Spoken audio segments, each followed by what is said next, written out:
अस्सलाम वालेकुम। आप देख रहे हैं हमारा यूट्यूब चैनल अलमक्का फैंसी टेलर्स। उम्मीद करता हूँ आप सब खैरियत से होंगे।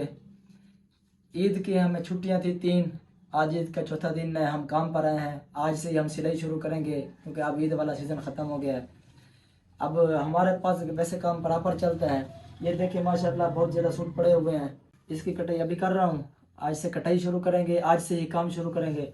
ऊपर देखे माशाल्लाह बहुत ज़्यादा सूट पड़े हुए हैं क्योंकि हमारे पास अच्छा काम किया जाता है। हमारे पास बुकरम कॉलर ये अच्छे वाले हम डालते हैं। ये देख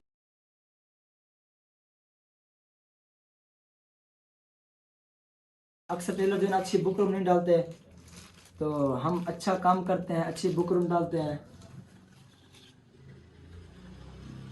ये देख मदीना वाली बुकरम हम डालते हैं, तो हम सिलाई भी अच्छी लेते हैं, अच्छा काम करके देते हैं।